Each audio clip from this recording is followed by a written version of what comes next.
Hello. Attached you will find the presentation on the Patient Protection and Affordable Care Act by Nicole, Patience, and Kristin. To begin, we must define the Affordable Care Act, which will also be known as the ACA throughout the presentation, or Obamacare, was signed into law in 2010. It's a federal law intended to improve access to health insurance for U.S. citizens.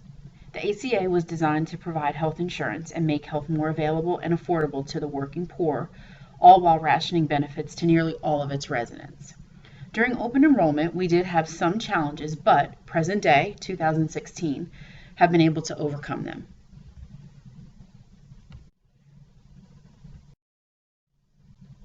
We've recently been able to expand eligibility for our Medicaid population to low-income individuals under age 65 and with incomes up to 138% of the federal poverty level.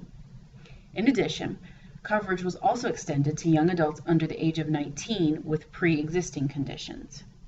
Probably the most substantial is the fact that children up to age 26 are able to continue to receive health benefits under their parents' plan. Companies with at least 50 or more equivalent employees must also offer health insurance to all of their employees that work 30+ hours per week under the ACA, yet employees do not have to accept it.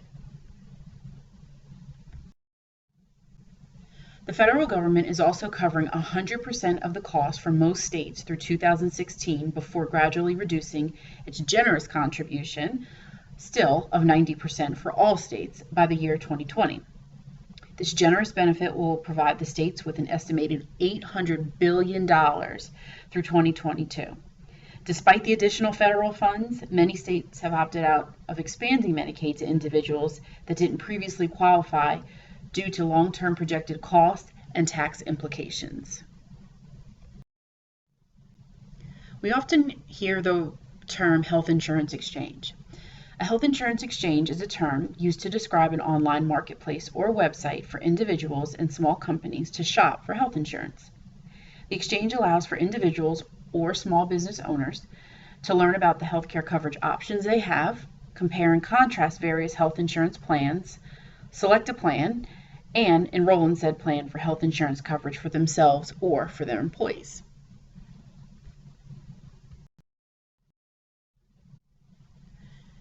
Different states are approaching the health insurance exchange differently. Some key proponents of the ACA are mandating for most citizens to have health insurance, therefore expanding public insurance and decreasing private insurance costs.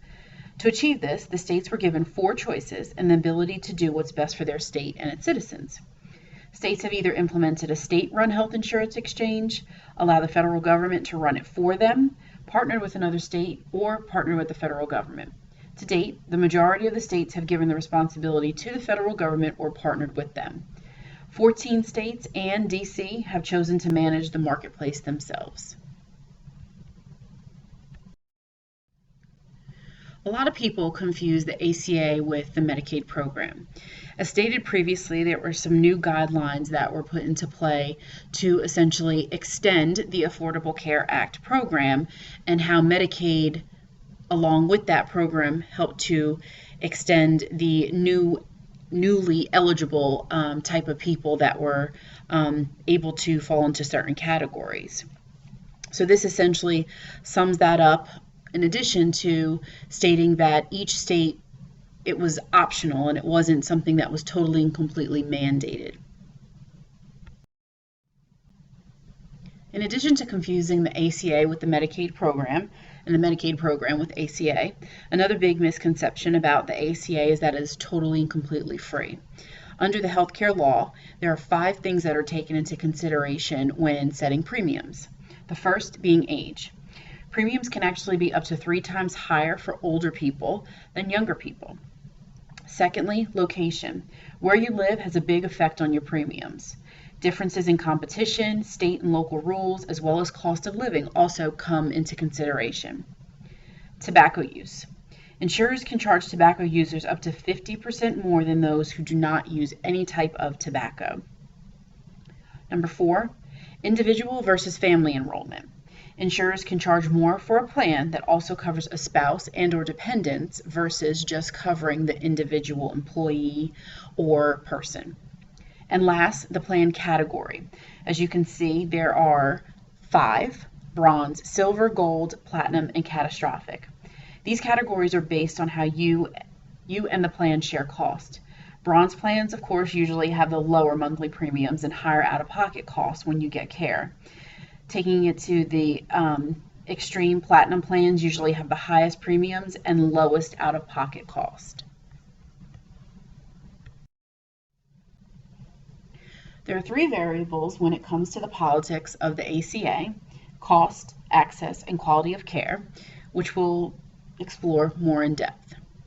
In terms of cost, as an example, the states of Texas, Florida, Illinois, and Louisiana are engaged in major initiatives to expand the populations and services covered by their Medicaid Managed Care Initiative programs. In terms of access, it is nearly certain that Medicaid Managed Care programs will grow over the next several years, adding millions of newly eligible beneficiaries, while also focusing more on the aged, the disabled, and the chronically ill. There are several reasons why such growth seems inevitable.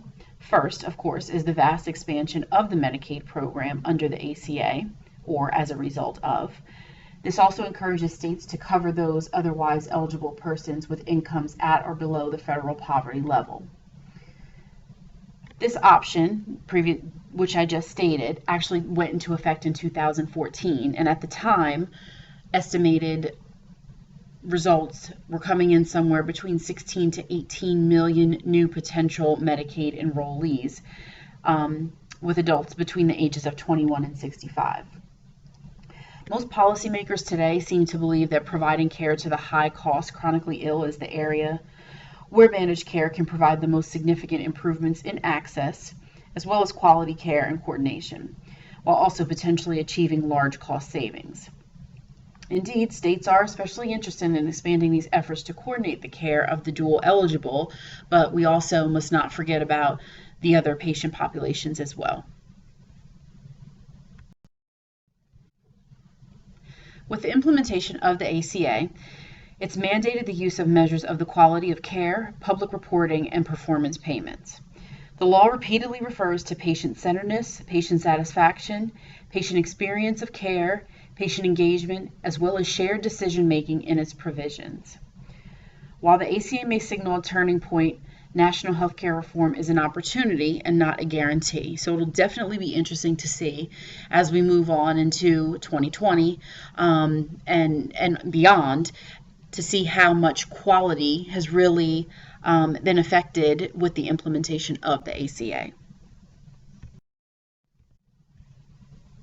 This is just a nice graph that we decided to place into our presentation, and showcasing how health insurance is one of many factors that can contribute to the health outcomes of patients and ourselves. I'm not going to read them all, but as you can see, health insurance is typically, it's highlighted and is usually the biggest contributor of all. Some of the key implementation challenges facing state and national policymakers are Republicans in Congress, the Supreme Court, and state leadership who have refused to expand the Medicaid program. Over 1/2 of the states and some private parties actually filed lawsuits challenging the constitutionality of the ACA. Another challenge is the difficulty in setting up marketplace exchanges. As you're aware, employers with more than 50 workers are required to provide coverage to certain employees, as previously stated on another slide. In addition, contending with states who are implementing their own exchanges present another challenge in facing state and national policymakers. Some of the statistics are actually listed on this slide for your review. Most employers and employees are now required to obtain affordable coverage or face a possible IRS penalty.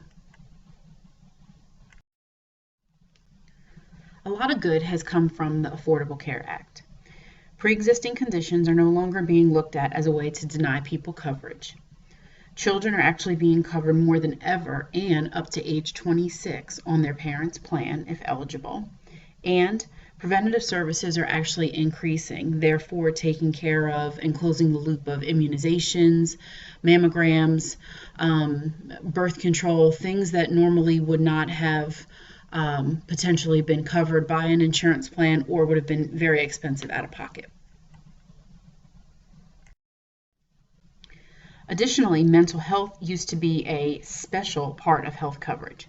Under the ACA, not only has mental health expanded, but also substance abuse benefits, which is huge and actually a step in the right direction as mental health and substance abuse statistics are quickly climbing.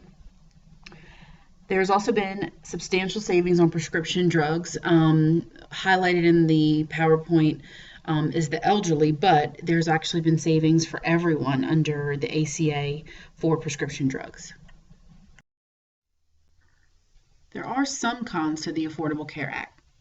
Taxes will have to go up in order to sustain both the Medicaid and Medicare expansion. There's talks of potentially tapping into the upper class for these tax purposes, but it's still to be determined. IRS penalties would also apply if minimum requirements were not met. Additional opposing factors are in terms of budget. The already large U.S. healthcare deficit would now total $131 billion, and these figures are as of 2014. Spending cuts to Medicare would total $716 billion from 2013 to 2022. These figures were from 2015, so in that 9-year span, we still have 6 more to go. This is probably where it would hurt the most. As the baby boomer population gets older and retires, what will be left of the Medicare program is still to be determined. In conclusion, is the ACA a good or bad law? The ACA is a good law. It takes a solid crack at a very contentious issue that divides Americans at a fundamental level. Other nations have national healthcare systems, either single-payer, two-tier, or an insurance mandate.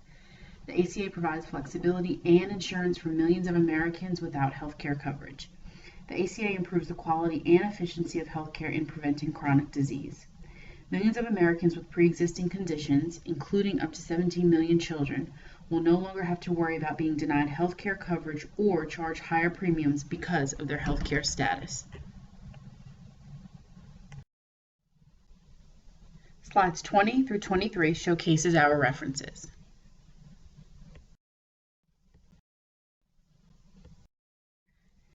Thank you for watching, and we hope you learned a little more about the Affordable Care Act.